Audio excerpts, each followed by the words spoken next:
প্রয়োজন না, ইতিমধ্যে অনেক জাতীয় নেতৃবৃন্দ বক্তব্য রেখেছেন, আরো অনেকে রাখবেন। সময় খুবই সংক্ষিপ্ত, খুব বিস্তারিত আলাপ করার সুযোগ নাই।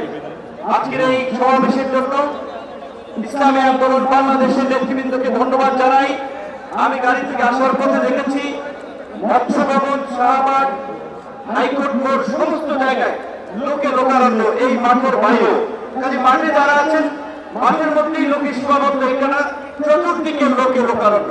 এরকম একটি সফল মহাসমাবেশ আয়োজনের জন্য ইসলামী আন্দোলন বাংলাদেশের সারা দেশের নেতৃবৃন্দকে গণ অধিকার পরিষদের পক্ষ থেকে অভিনন্দন এবং শুভেচ্ছা জানাই।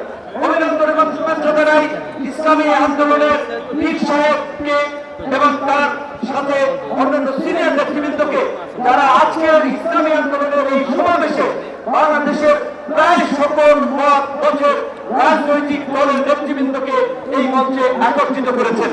এবং আজকের এই সমাবেশ অত্যন্ত সময় উপযোগী এবং কার্যকর বিষয়ের উপরে ভিত্তি করে নির্ধারণ করা হয়েছে। আপনারা জানেন বাংলাদেশের 24-এর গণঅভ্যুত্থান পরবর্তী রাষ্ট্র সংস্কারের যে জনআকাঙ্ক্ষা তৈরি হয়েছে, শাসনতান্ত্রিক ব্যবস্থার পরিবর্তনের যে রাজনৈতিক এবং জনআকাঙ্ক্ষা তৈরি হয়েছে, সেই আনুপাতিক হারে নির্বাচনের দাবিতে আজকে মনে হয় কয়েকটি দল ব্যতীত সব দলই কিন্তু এই মঞ্চে ইতিমধ্যে হাজির হয়ে এই সংখ্যানুপাতিক নির্বাচনের পক্ষে তাদের দলীয় সমর্থন ব্যক্ত করেছে।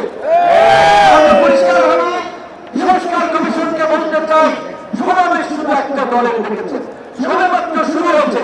ইসলামী আন্দোলন আজকে করেছে, 19 তারিখ জামায়াত করবে, তারপরে গণ অধিকার পরিষদ করবে।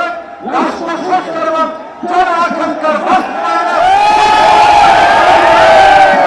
সমাবেশের মাধ্যমে এই সরকারকে তাদের সমর্থন দেখিয়ে দেবে। তাই আমরা বলতে চাই, কোন দু একটি দলের উপরে ভিত্তি করে দু একটি দলের কথায় সংস্কারের নকশা পরিবর্তন আনা যাবে না। আমি সংস্কার কমিশনে বলেছিলাম, দেশ স্বাধীনের পরে ডক্টর কামাল চন্দ্র বলেছিল আমাদের নেতা শেখ মুজিব, আমরা তো তাকে দেখে সংবিধান নির্মাণ করেছিলাম, রচনা করেছিলাম তাকে পাওয়ার করার জন্য। আজকে সংস্কার কমিশনকে বারবার আমরা বলতে চাই, দু একটি দলকে প্রাধান্য দিয়ে বেশিরভাগ জনগণের আকাঙ্ক্ষার বিপরীতে গিয়ে কোন সিদ্ধান্ত বাস্তবায়নের দুঃসাহস দেখাবেন না। নির্বাচন হলে সমস্যাটা কি? কোন সমস্যা নাই। প্রধানমন্ত্রীর মেয়াদ 10 বছরের বেশি না থাকলে সমস্যা কি?